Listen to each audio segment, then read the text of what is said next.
Bon, j'ai fait un mur en pierre sèche à côté sur lequel je suis assis, donc justement pour favoriser des abris pour les lézards. La lavande pour l'odeur, pour le plaisir de l'œil, parce que je trouve que la couleur bleue, on ne la voit pas trop dans nos régions.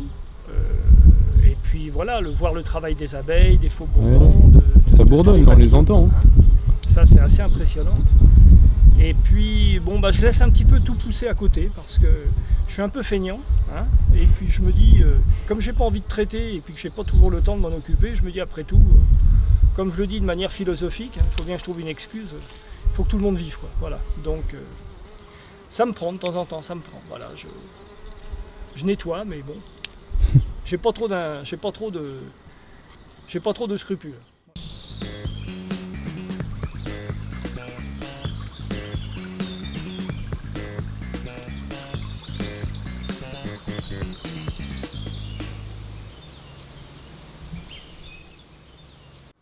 Vous êtes-vous toujours intéressé à la nature? Pas du tout.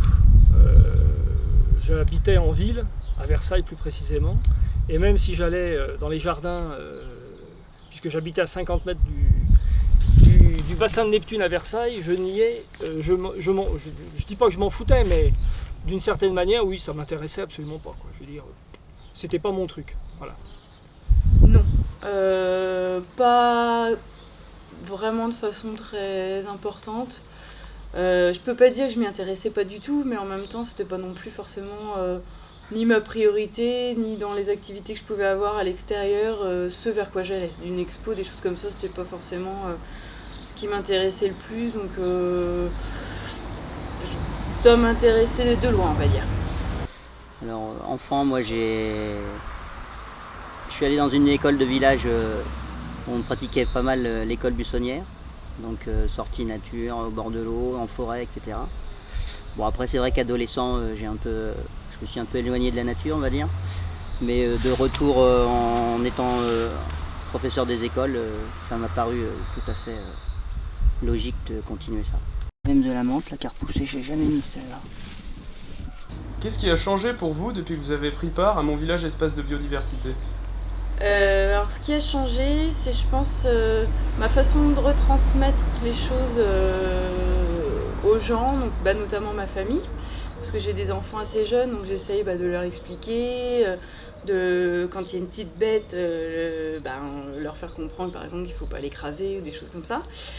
Et puis, en fait, comme je fais partie du conseil municipal de Frontenay-Rohan, on essaye aussi d'inciter les habitants à être sensibles à ça, donc par l'action de Mon Village Espace de Biodiversité.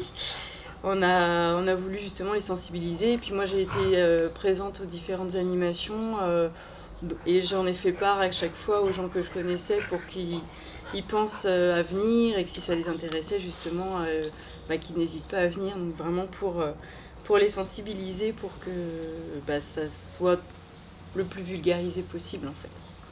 Hein? Va voir ta maîtresse. C'est bien? Ouais. T'es content.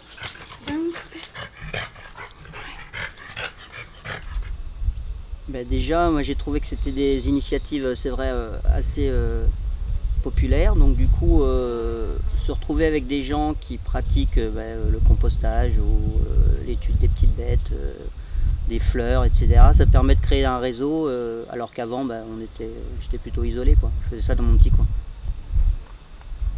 Changement dans la vie de la commune, pas vraiment, mais ça a permis au travers de la récolte du miel au premier week-end de septembre de faire rencontrer des gens dans le cadre du programme qui est mené par l'école et qui est accompagné par la commune. Disons peut-être une meilleure compréhension, même si j'ai pas tout retenu, mais surtout un meilleur intérêt porté aux insectes, porté à la faune, porté sur tout ce monde un petit peu méconnu pour moi, et ce monde un petit peu invisible, quoi. Je veux dire, que je découvre au fur et à mesure de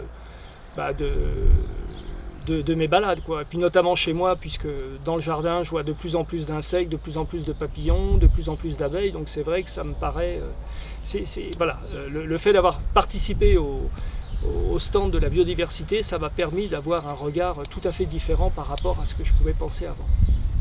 Chez vous, dans votre jardin, par quels moyens favorisez-vous la biodiversité? Une tonte assez tardive pour favoriser voilà, la pollinisation, enfin, etc. Ensuite, je n'utilise aucun produit chimique dans le jardin. Je laisse au maximum les fleurs pousser, même quand celles que je connais pas, je les laisse pousser et ensuite je les enlève quand elles me dérangent. Il y a bien sûr les petits nichoirs à insectes qu'on a eu via les projets, ainsi que les nichoirs à huppe. Voilà. J'essaie d'avoir le moins d'impact sur le jardin, à part tondre, pour éviter que ce soit trop touffu. Pour l'instant, je laisse tout pousser, je ne mets aucun traitement, mais je pars du principe que tout le monde doit vivre, donc à partir de là, je ne mets aucun produit, quel qu'il soit, pour favoriser justement tout ce qui est insectes, pollinisateurs, etc., etc. Alors on essaye de mettre des plantes assez variées, donc qui vont certaines avec des fleurs, certaines caduques, enfin on essaye un petit peu de varier, un petit peu de tout à différents endroits, que ce soit pas tout réuni en un. Ce qu'on essaie de faire, on a un petit potager qu'on a planté dans une grosse partie de la terre qu'on avait récupérée de notre composteur. Donc on essaie vraiment de réutiliser au maximum ce qu'on peut et puis voilà, de varier les espèces pour que au niveau des insectes ça puisse intéresser différentes espèces. Pensez-vous qu'il est nécessaire de maintenir un contact entre humain et nature? Oui, par tous les moyens. Et c'est vrai que pour ma part, alors moi j'ai tous les défauts.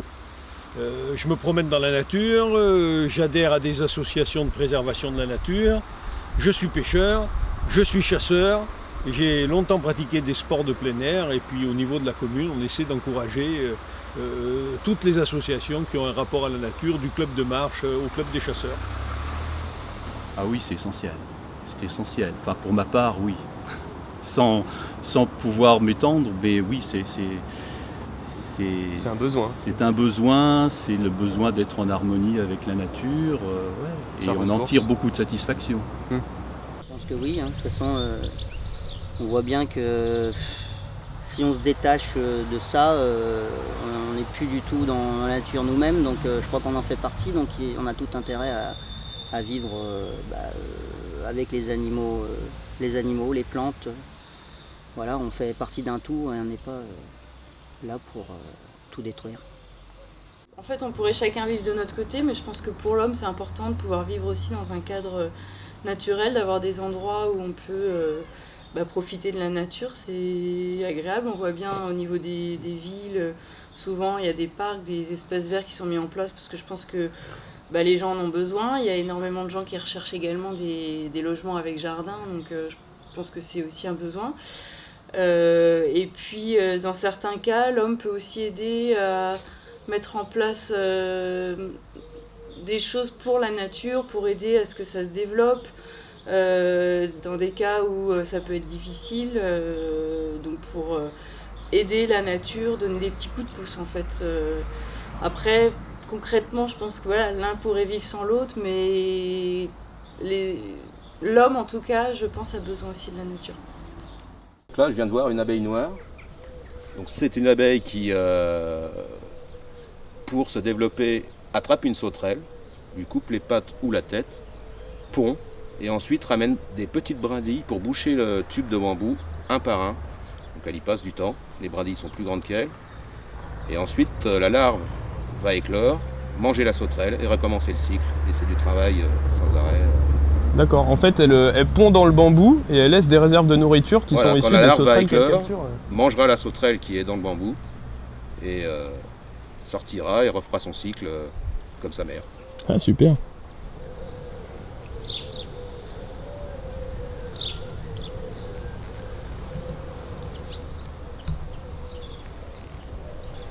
Moi je suis toujours en attente d'apprendre, donc j'aime bien observer.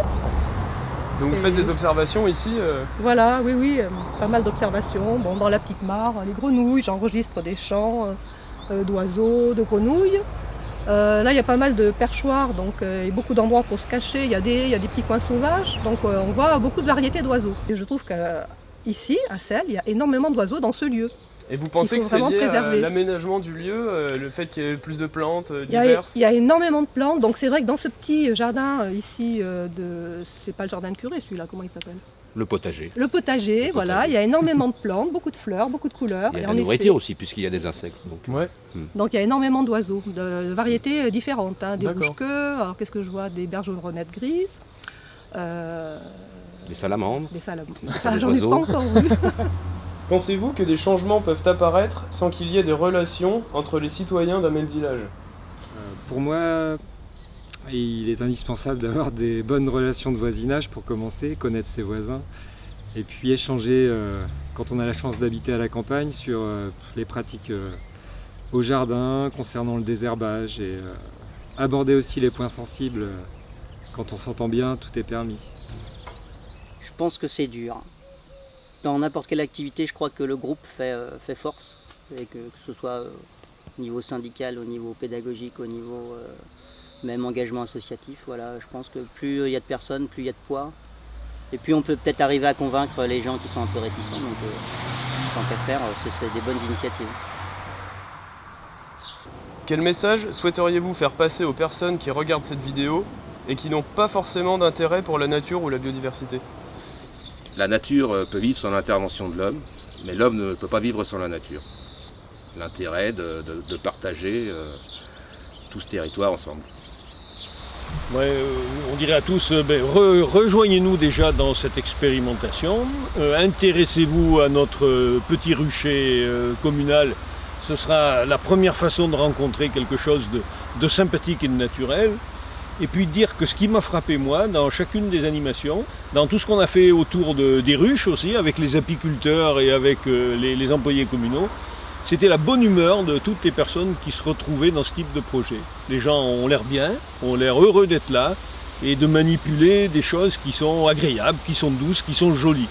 Et ça, c'est quand même quelque chose de bon à développer dans une réflexion et dans une vie communale. D'être un peu plus observateur, d'être un peu plus vigilant, de se pencher un peu plus sur ce qui nous entoure. C'est aussi une manière, à mon avis, de se pencher un peu plus sur soi, quoi. Je veux dire, voilà, d'avoir un regard différent, hein, sur ce qui est à côté de nous, en fait. Et pour finir, pour vous, la biodiversité, c'est quoi? Pour moi, c'est la relation entre les êtres vivants. Alors, on parle beaucoup de compétition, mais je pense qu'il faut aussi inclure de la solidarité parce qu'il y a beaucoup d'espèces. Si elles sont interdépendantes, c'est aussi parce qu'elles s'entraident bien souvent, ce qu'on a tendance à oublier. Et puis la relation entre les êtres vivants, rien de plus. Permettre à chaque variété, chaque animal, chaque plante de pousser, parce que chaque être vivant a un intérêt dans la nature, donc autant laisser se faire la nature. Et puis après, c'est vrai que quand ça dérange, on enlève, mais la biodiversité, c'est favoriser le monde tel qu'il est. L'harmonie entre les espèces au sein de la nature, c'est pouvoir préserver l'ensemble des espèces ou le maximum d'espèces dans le cadre d'une vie moderne.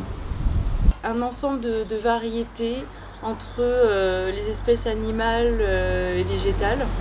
Et c'est un équilibre en fait entre les deux, que chacun puisse vivre et se développer sans gêner l'autre. C'est vraiment un équilibre et qu'il n'y ait pas une espèce vraiment qui prédomine sur une autre. La réponse est dans le mot, mais moi je dirais presque que c'est la biodiversité pour moi, en tout cas sa préservation ou son développement, c'est une éthique de la relation au milieu naturel.